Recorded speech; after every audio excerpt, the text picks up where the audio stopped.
Good morning, children. Welcome to social session. Children, in the previous session we have finished up with the Vijayanagara Empire and Qutub Shahis. That was in the Hyderabad Golconda Empire. Today we are going to begin a new lesson, that's rule after the Vijayanagara and Qutub Shahis. That which started in 1520 and continued 1500s and it continued until 1700 AD. That was a base for the new modern age of India.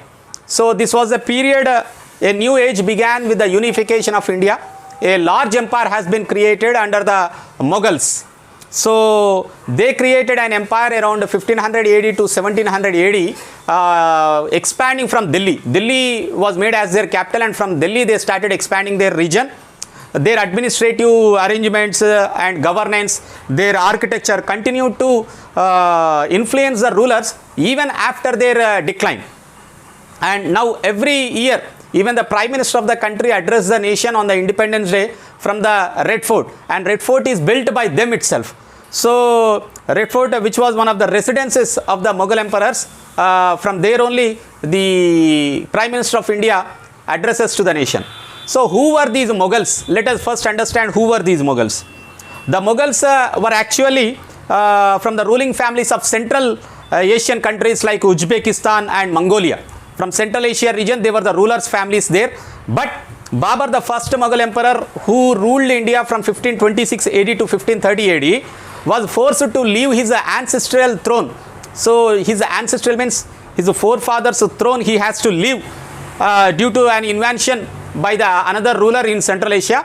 And he, after many years of wandering here and there, he seized Kabul in 1504 AD. Kabul is nothing but the capital city of Afghanistan today. He captured Kabul in 1504 AD, and in 1526 AD he defeated the Sultan of Delhi. The Delhi Sultan was that time Ibrahim Lodi, and he captured Delhi and Agra. And since then the Mughals rule continued in India, and the most important Mughal rulers also, you know it very well. Babur, after Babur it was Akbar, and Akbar is one of the most famous ruler of Mughals, and followed by Shah Jahan and Jahangir and even Aurangzeb. The most bigot or fundamentalist is Aurangzeb. The last ruler is killed in the hands of the Britishers. That's another story which we shall understand. But these are the famous rulers of the Mughal Empire.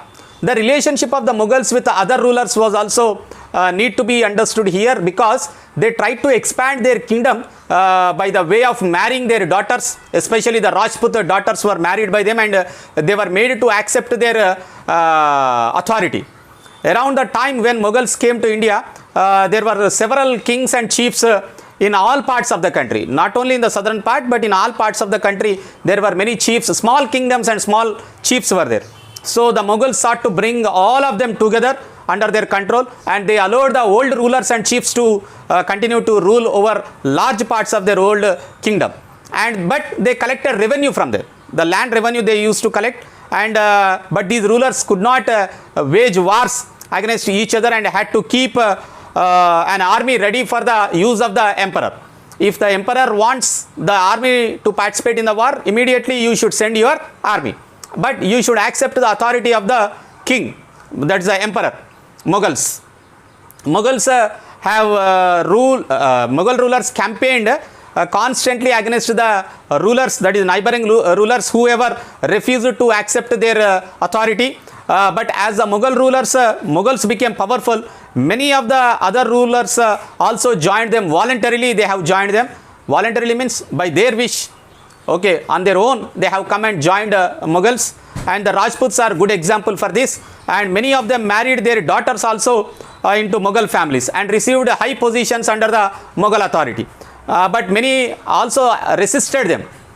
Okay, not only they voluntarily participated, and many of the Rajputs also resisted them. The Sisodia Rajputs of Chittor refused to accept the Mughal authority, and for a long time, once defeated, however, they were given their lands back, and they were allowed to again take care of their assignments. Even though you are defeated, but you are made the chief of that area, and you are made to again collect the revenue from that, and that revenue has to be deposited to the king, to the emperor. So the careful balance between defeating but not removing their opponents enabled the Mughals to extend their influence over many kings and many chiefs. The Mughals married princes of the local rulers and as a mark of friendship. For example, Jahangir's mother you take. Jahangir's mother was a daughter of Rajput ruler of Amber. That is, Amber is nothing but the modern Jaipur. And Shah Jahan's mother was also the daughter of Rajput ruler of Jodhpur. So these Rajput daughters got married to these Mughal rulers as a mark of friendship. Tomorrow we shall understand about Mansabdari system and Jagirdari system, children. Thank you.